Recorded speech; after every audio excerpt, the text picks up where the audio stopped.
Hello friend, this is Masum Ahmed. Welcome to back another ভিডিওতে। I hope you are all fit and fine. My school বেরিতে আপনাদের স্বাগতম।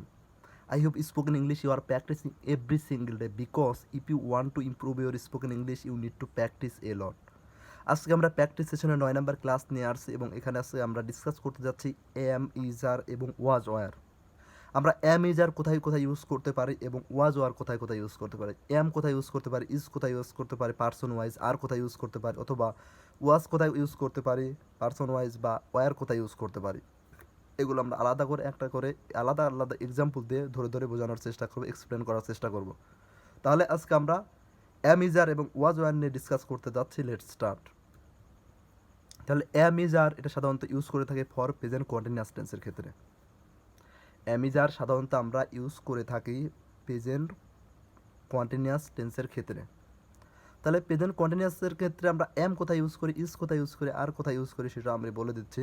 তাহলে M use করি আমরা মূলত সাবজেক্ট যদি ফার্স্ট পার্সন হয়, first person I, first person singular number হলে আমরা এম ইউজ করে থাকি। এমটা তাহলে ইউজ করবো just subject first person singular number হলে। তাহলে ফার্স্ট পার্সন সিঙ্গুলার নাম্বার হলো আই, তাহলে I am reading a book, আমি বই পড়িতেছি। I am going to school, আমি স্কুলে যাইতেছি। এটা কিন্তু প্রেজেন্ট কন্টিনিউয়াস টেন্স। তাহলে আমরা ফার্স্ট পার্সন সিঙ্গুলার নাম্বার হলে সেখানে আমরা শুধু এম ইউজ করবো। তাহলে ইজটা কোথায় ইউজ করতে পারি, ইজটা ইউজ করতে পারি শুধু থার্ড পার্সন সিঙ্গুলার নাম্বারের ক্ষেত্রে। শুধু থার্ড পার্সন সিঙ্গুলার নাম্বারের ক্ষেত্রে আমরা ইজ ইউজ করতে পারি। তাহলে হি ইজ ইটিং রাইস নাও, সে এখন ভাত খাইতেছে। Rakib is going to market, Rakib মার্কেটে যাইতেছে। তাহলে হি, শি, হি, ইট, তারপর আকিব, রহিম, করিম, এগুলো হবে third person singular number.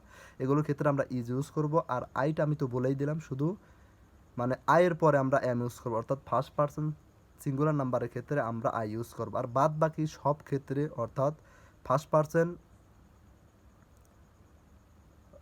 Singular number এবং থার্ড পার্সন সিঙ্গুলার না থার্ড মানে ফার্স্ট পার্সন সিঙ্গুলার নাম্বারের পরে আমরা এম ইউজ করবো এবং থার্ড পার্সন সিঙ্গুলার নাম্বারের ক্ষেত্রে আমরা ইজ ইউজ করার বাদ বাকি সব ক্ষেত্রে আমরা শুধু আর ইউজ করতে পারবো। For example, they are playing football, তারা ফুটবল খেলিতেছে। You are writing a letter, তুমি একটা চিঠি লিখতেছো। তাহলে বুঝতে পেরেছেন আমরা এম কোথায় ইউজ করতে পারি, ইজ কোথায় ইউজ করতে পারি, আর কোথায় ইউজ করতে পারি। ফার্স্ট পার্সন সিঙ্গুলার নাম্বার অর্থাৎ এম এর পরে আমরা এম মানে আয়ের পর আমরা এম ইউজ করতে পারি। তারপরে থার্ড পার্সন সিঙ্গুলার নাম্বার হলে সেটা আমরা ইজ তারপর ইজ ইউজ করতে পারি, হি, শি, হি, রহিম, করিম, এরকম এটসেট্রা। তারপর যেটা আছে এই দুইটা বাদে বাদ বাকি সব ক্ষেত্রে আমরা আর ইউজ করতে পারি। তাহলে বুঝতে পেরেছেন এম ইজ আর আমরা কোথায় ইউজ করতে পারি, প্রেজেন্ট পারফেক্ট কন্টিনিউয়াস টেন্সে। প্রেজেন্ট কন্টিনিউয়াস টেন্সের ক্ষেত্রে আমরা এই পার্সন ওয়াইজ ইউজ করতে পারি এম ইজ আর। তারপরে যেটা আছে সেটা হচ্ছে ওয়াজ ওয়ার। ওয়াজ আমরা কোথায় ইউজ করতে পারি, ওয়াজ ওয়ার আমরা পার্সন ওয়াইজ ইউজ করতে পারি ফর পাস্ট কন্টিনিউয়াস টেন্স। ওয়াজ আমরা পাস্ট কন্টিনিউয়াস টেন্স ইউজ করে থাকি। তাহলে এখন ওয়াজ কোথায় ইউজ করতে পারি আর ওয়ার কোথায় ইউজ করতে পারি সেটাই আমাদের জানার বিষয়। ওয়াজটা আমরা সাধারণত ইউজ করে থাকবো ফার্স্ট পার্সন সিঙ্গুলার নাম্বারে, অর্থাৎ শুধু আয়ের পরে আমরা ওয়াজটা ইউজ করে থাকবো এবং থার্ড পার্সন সিঙ্গুলার নাম্বারের ক্ষেত্রে মানে ফার্স্ট পার্সন সিঙ্গুলার নাম্বার এবং থার্ড পার্সন সিঙ্গুলার নাম্বারের ক্ষেত্রে আমরা শুধু ওয়াজ ইউজ করবো আর বাদ বাকি সব ক্ষেত্রে আমরা ইউজ করবো ওয়ার।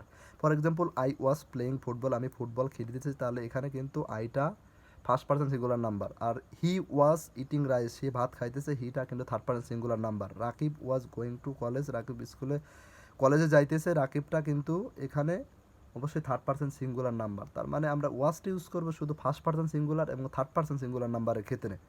আর বাদ বাকি সব ক্ষেত্রে আমরা ওয়ার ইউজ করতে পারি। For example, you were watching TV, তুমি টিভি দেখতেছো। দে ওয়ার প্লেয়িং ফুটবল, তারা ফুটবল খেলিতেছে। We were reading the book, আমরা বই পড়িতেছি। তাহলে কিন্তু বুঝতে পারলাম আসলে ওয়াজ এবং ওয়ার আমরা কোথায় ইউজ করতে পারি। ওয়াজটা শুধু আবার বলে দিচ্ছি, ওয়াজটা শুধু আমরা ইউজ করবো ফার্স্ট পার্সন সিঙ্গুলার নাম্বার এবং থার্ড পার্সন সিঙ্গুলার নাম্বারের ক্ষেত্রে। আর বাদ বাকি সব ক্ষেত্রে আমরা ইউজ করবো ওয়ার। আই হোপ তাহলে am is are was were নিয়ে আপনাদের যে ধরনের ডাউট ছিল তা ক্লিয়ার করার চেষ্টা করেছি। তারপরেও ওয়াজ ওয়ার নিয়ে আপনি যদি ডিটেলস আরও জানতে চান সেটা অবশ্যই কমেন্ট বক্সে মতামত জানাবেন। তার পাশাপাশি এটা যে am is are present continuous টেন্সে আছে এবং ওয়াজ ওয়ার পাস্ট কন্টিনিউয়াস টেন্সে আছে এবং প্রেজেন্ট কন্টিনিউয়াস টেন্স এবং পাস্ট কন্টিনিউয়াস টেন্সটা যদি আপনার ভিডিওগুলোতে না দেখে থাকেন তাহলে অবশ্যই ভিডিওগুলো দেখে নেবেন, কারণ প্রেজেন্ট কন্টিনিউয়াস টেন্স এবং পাস্ট কন্টিনিউয়াস টেন্সের উপর ভিডিওগুলো দেখলে আপনাদের সব ধরনের ডাউট ক্লিয়ার হয়ে যাবে আসলে অ্যামিজার কোথায় ইউজ করতে পারে, ওয়াজ আর কোথায় ইউজ করতে পারে। তাহলে প্রেজেন্ট কন্টিনিউয়াস টেন্স এবং পাস্ট কন্টিনিউয়াস টেন্সের উপর যে ভিডিওটি না দেখে থাকেন, উপরে যে আই বাটন দেখতে পাচ্ছেন, আই বাটন ক্লিক করে আপনি ভিডিওগুলি দেখে নিতে পারেন, অথবা এই ভিডিও ডিসক্রিপশনে লিঙ্ক দেওয়া আছে, সেখান থেকে আপনি দেখে নিতে পারেন, অর্থাৎ প্রেজেন্ট কন্টিনিউয়াস টেন্স এবং পাস্ট কন্টিনিউয়াস টেন্সের উপরে। এই ভিডিওটি আপনার জন্য হেল্পফুল হয়েছে, ভিডিওটি যদি আপনার জন্য হেল্পফুল হয়ে থাকে তাহলে অবশ্যই ভিডিওটি আপনি আপনার ফ্রেন্ড সার্কেলের মধ্যে শেয়ার করুন, যাতে করে তারা এই ভিডিও থেকে উপকৃত হতে পারে। এবং ভিডিওটিতে অবশ্যই লাইক দেবেন একটা, এবং কমেন্টস করে মতামত জানাবেন আসলে ভিডিওটি আপনার কেমন লাগলো। তার পাশাপাশি যদি চ্যানেলটি সাবস্ক্রাইব না করে থাকেন অবশ্যই সাবস্ক্রাইব করবেন, এতে করে আমি ইন্সপিরেশন পাবো আরও বেশি বেশি ভিডিও তৈরি করার জন্য। তাহলে ভালো থাকবেন, দেখা হচ্ছে নেক্সট কোনো ভিডিওতে। Take care and keep learning.